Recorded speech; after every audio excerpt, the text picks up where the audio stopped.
In 2001, GE quietly buried $38 billion in liabilities inside a financial subsidiary almost no one was watching.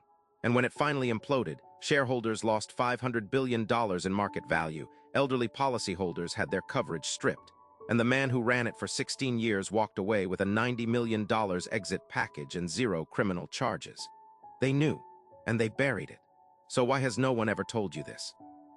General Electric was supposed to be the most well-run company in American history. Jack Welch built it into a $600 billion giant and was called Manager of the Century by Fortune magazine. GE made jet engines, MRI machines, power plants. It sat on the Dow Jones Industrial Average for over a century. And for 40 consecutive quarters, GE hit its earnings estimates to the exact penny. Analysts called it a machine. Investors called it safe. The business press called it the model every company in the world should follow. What they didn't call it was what it actually was: GE Capital, a shadow bank buried inside an industrial conglomerate. By the early 2000s, GE Capital was generating half the company's profits. But here's what the annual reports didn't say. GE Capital gave executives a lever they could pull whenever the real numbers looked bad. They could move income between quarters. They could park losses in long-term insurance reserves where auditors rarely looked closely. They could manufacture just enough paper profit from financial products to make the industrial business look healthier than it was. In 2002, the SEC launched an investigation. GE settled in 2009 for $50 million. No executives charged. No admission of wrongdoing. Just a fine that amounted to less than 2 hours of GE's annual revenue at the time. And Jeff Immelt, who had taken the CEO chair from Welch just 4 days before September 11th, kept going. Here's the part they really didn't want out.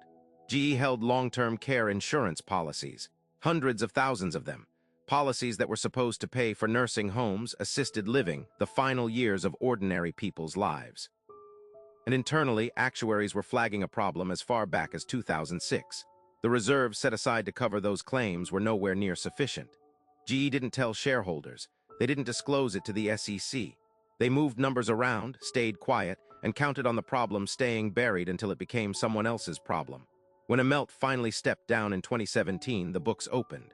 What they found was a $15 billion shortfall. $15 billion, hidden inside a product marketed to elderly Americans who had no other safety net. In 2019, Harry Markopolos published a 175-page forensic analysis of GE's financials. Markopolos is not a blogger. He's the man who handed the SEC a detailed, documented roadmap of the Madoff fraud 6 years before Madoff was arrested and was ignored.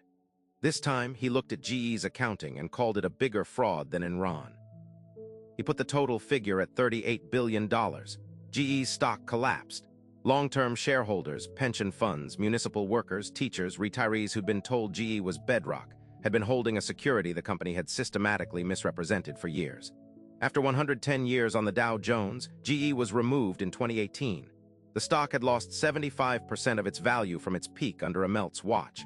And the policyholders. Premium increases of 60, 70, sometimes 90%.